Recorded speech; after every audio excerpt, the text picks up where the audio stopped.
시간은 눈에 보이거나 만질 수 있는 것이 아니지만 달력을 한 장 넘길 때 어딘지 한 달이란 시간을 쓰다듬어 보는 느낌이 듭니다. 5월을 보내고 6월을 바라보며 초여름이란 계절을 비단 달력 때문만이 아니라 자연과 풍경을 통해 느낍니다. 연두빛 잎들은 깊은 초록빛으로 변하며 가지를 가득 채워 무성해지고 볼을 스치는 바람에서는 시원하면서도 따스함이 느껴집니다. 그해 여름이란 단어가 1년을 꿰뚫고 아련한 추억을 우리에게 선사하듯 일상 속에서 느린 걸음을 걸으며 소박하고 아름다운 추억을 만들어 보고 싶습니다. 안녕하세요. 저자극 감성 채널 낭독의 취향입니다. 오늘도 저자극 감성 낭독의 시간으로 여러분을 초대하겠습니다.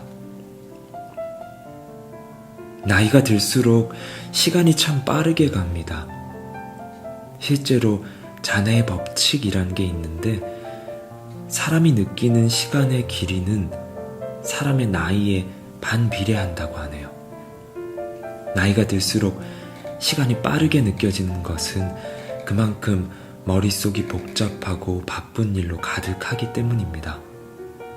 바쁜 일, 복잡한 생각을 내려놓고 자꾸 소소한 것에서 기쁨을 찾으며 느리고 지루함을 통과해 여유 있게 걷는 시간을 오늘 이 낭독의 시간을 통해 경험하시길 바랍니다.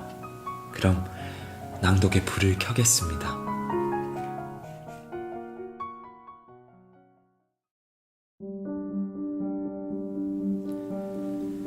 시간이 지루하게 흘러간다.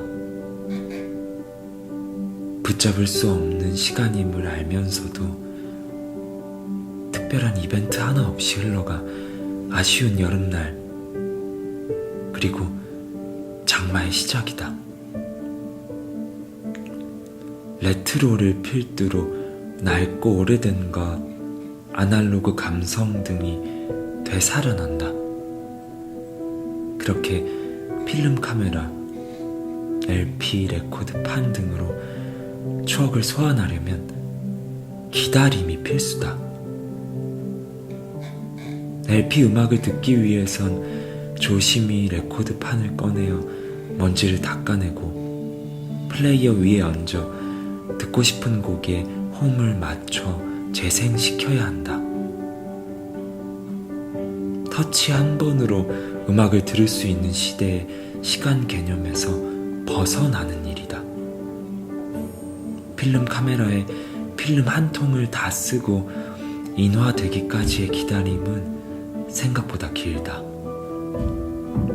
레트로와 아날로그 열풍은 낡고 오래된 멋스러움 외에도 시간 개념의 차이에 그 의미가 있다.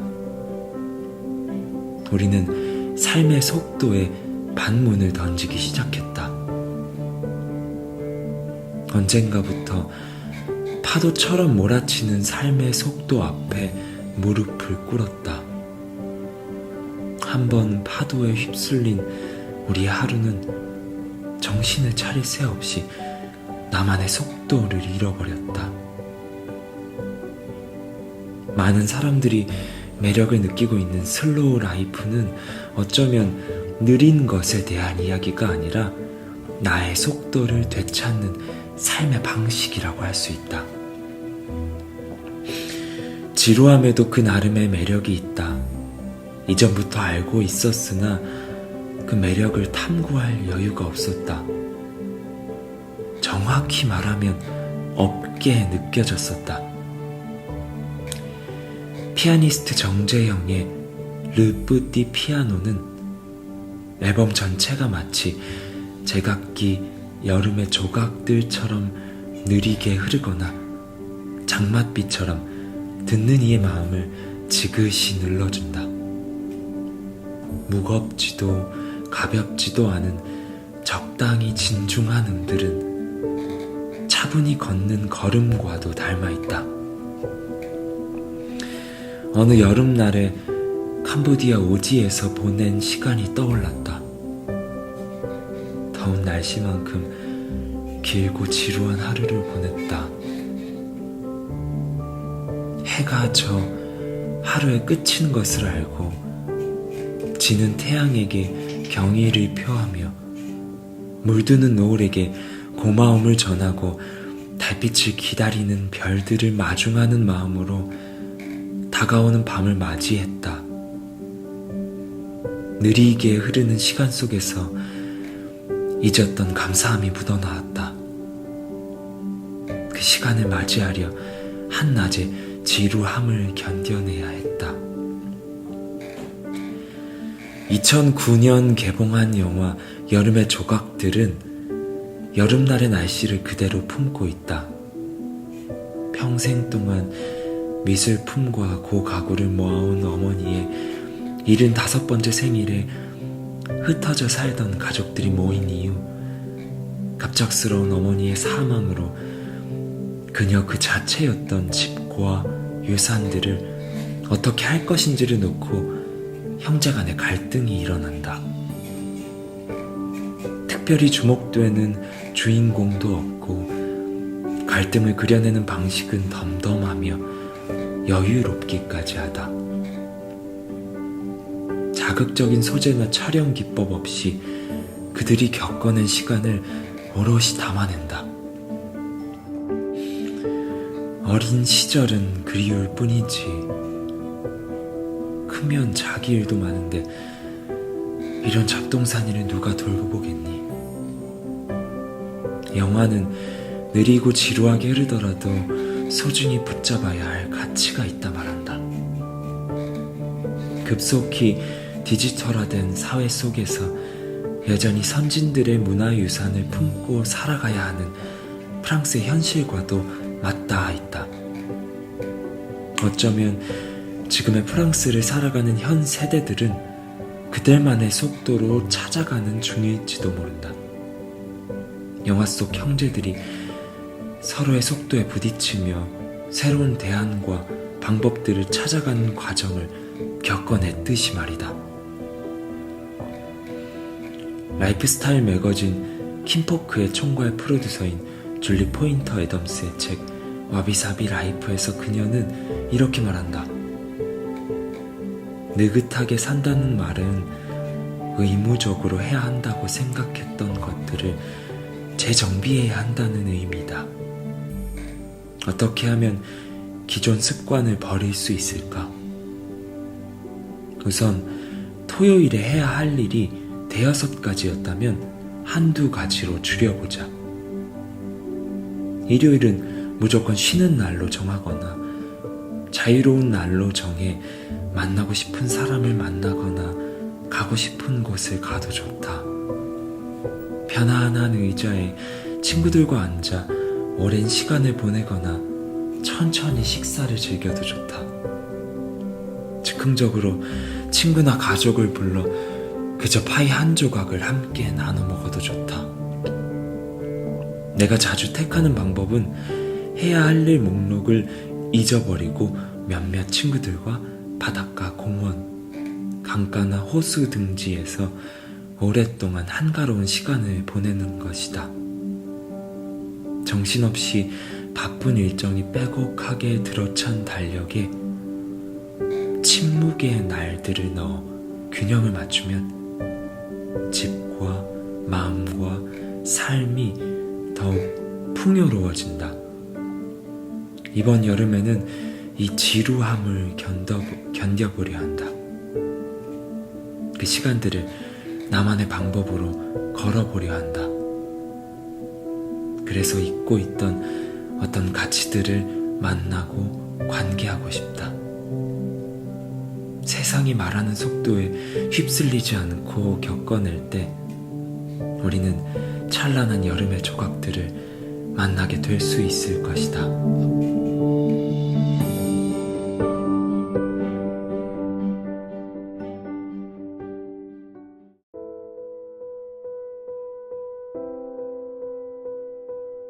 이지현님의 지혜, 젊음이 떠난 자리, 지혜가 남기를 입니다. 노인 한 명이 숨을 거두는 것은 도서관 하나가 불타는 것과 같다라는 아프리카 격언이 있다.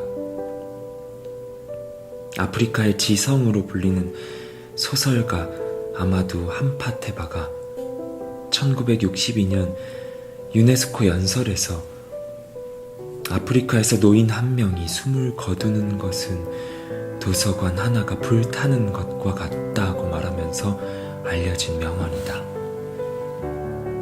수십 년의 세월을 살아온 노인이 가진 지식이 도서관에 버금가며 평범한 노인이라도 하나의 역사가 될 수 있다는 상징적인 의미이다. 노인이 지혜로울 수 있다고 보는 가장 큰 이유는 나이 들에 따른 경험의 폭이 넓기 때문이다. 노인들은 대체로 젊은 사람들에 비해 지혜 형성의 중요한 요인인 축적의 경험이 있다. 경험이란 무형의 자산이며 지혜이다. 따라서 한 인간의 경험치는 돈으로 환산할 수 없는 살아있는 도서관이 된다.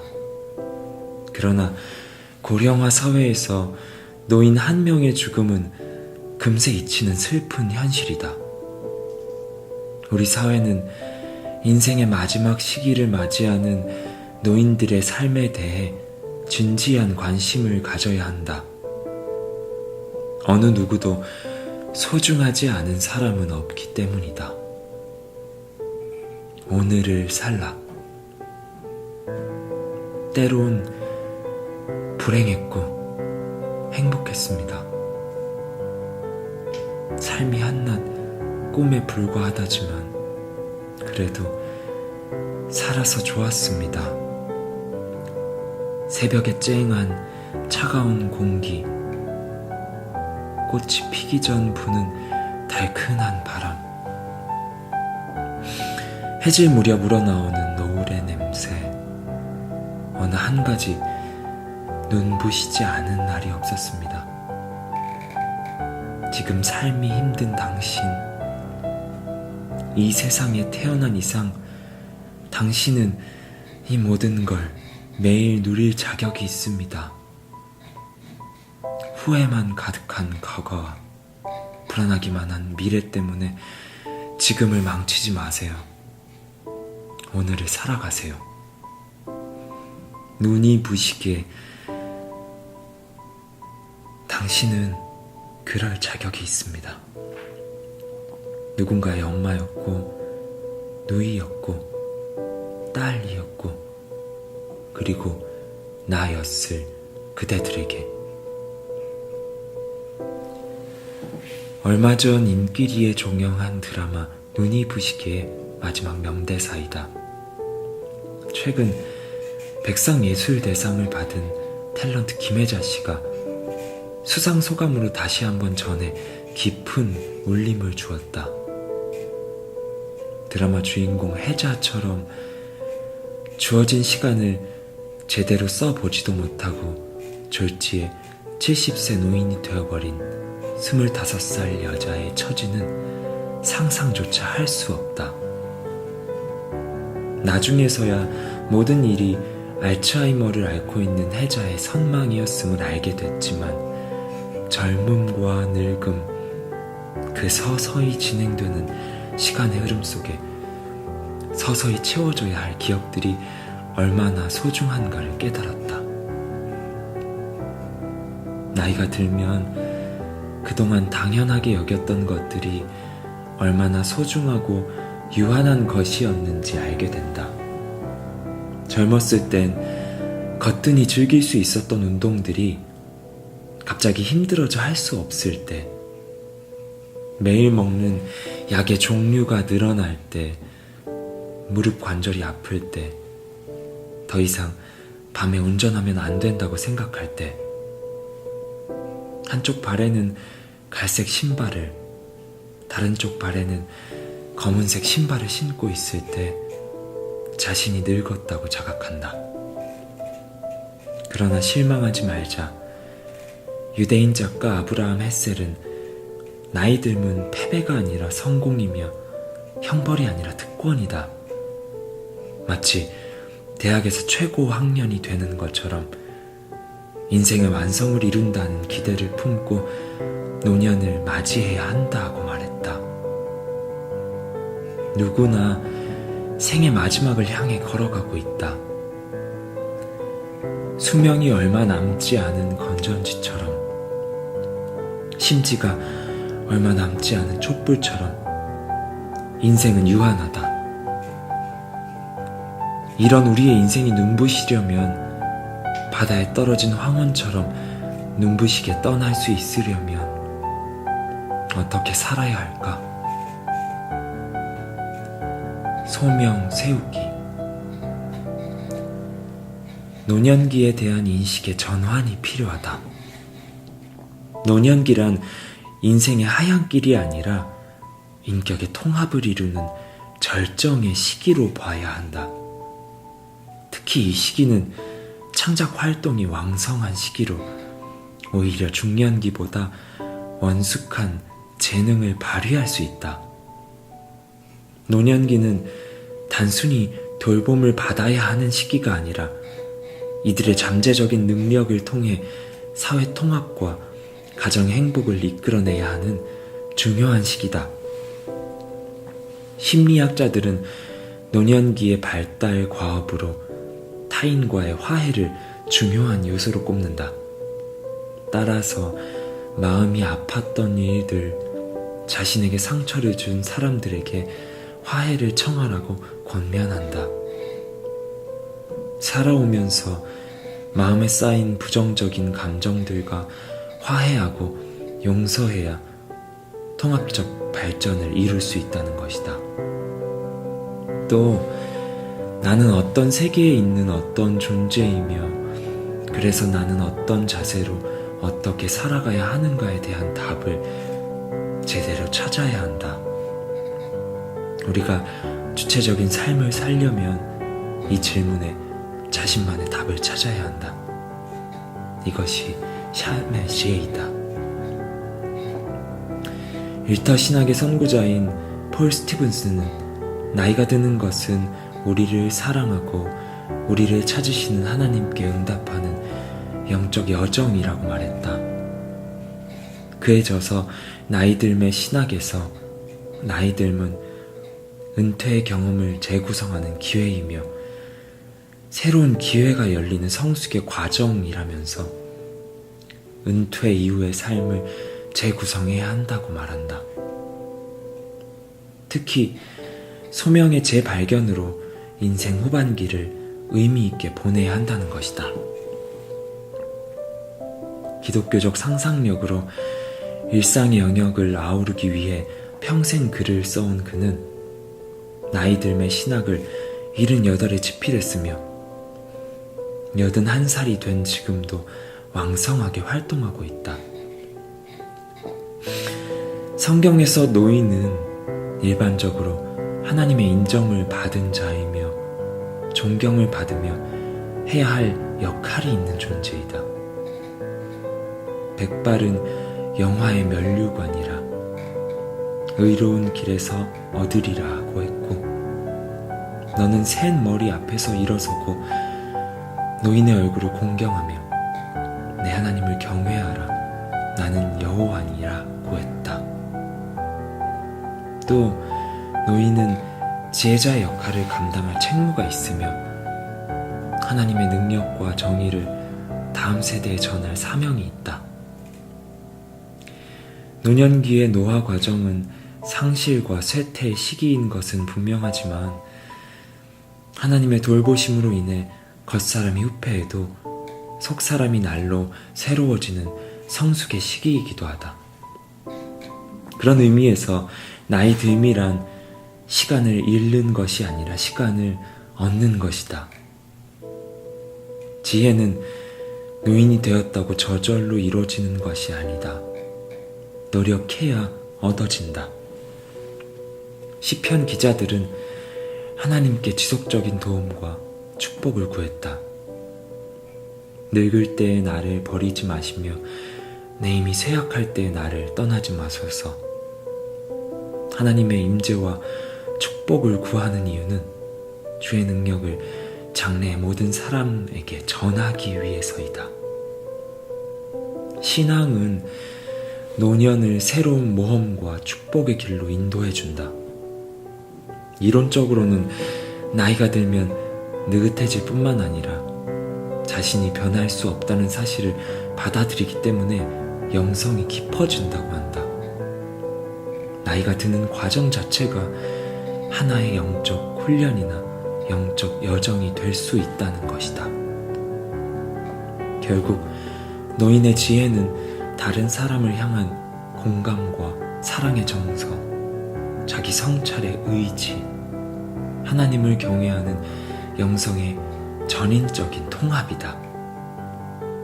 하나님을 경외하는 마음을 토대로 삶의 의미를 추구한다면 우린 노년의 지혜를 선물로 얻을 수 있을 것이다.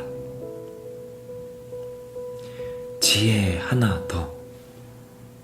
의미 있는 삶을 위한 질문. 세계적인 기독교 변증가 오스키니스는 만족스러운 삶에는 3가지 요건이 필요하다고 말했다. 정체성에 대한 분명한 인식, 사명과 목적에 대한 강한 인식, 삶의 의미에 대한 깊은 인식이다. 처음의 2가지 요건은 마지막 요건에 깊이 뿌리내리고 있다. 행복한 삶을 위해서는 삶의 의미를 찾는 것이 중요하다. 다음은 의미 있는 삶을 만들기 위한 질문들이다. 나를 행복하게 하고 성취감을 느끼게 했던 중대 사건들은 무엇인가? 생활에서 가장 가치 있는 활동은 무엇인가? 직장 생활과 가정 생활을 하면서 가치 있었던 활동들은 무엇인가? 어떤 재능과 능력을 가지고 있는가? 어떻게 하면 사회에 공헌할 수 있는가? 현재 하고 있는 일, 미래에 하고자 하는 일이 자신의 정체성에 맞는가? 사람들이 어떤 인물로 기억하길 바라는가? 장례식에서 자신의 업적에 관해 어떤 추모사가 나왔으면 하는가? 앞으로 수명이 1개월밖에 남지 않았다면 무엇을 할 것인가? 삶의 전환점이 되었던 사건, 경험을 통해 무엇을 배웠는가? 사람들에게 삶의 전환점과 관련하여 도움을 주고 싶다면 어떤 말을 남기고 싶은가? 만일 삶을 다시 시작한다면 무엇을 다르게 하고 싶은가?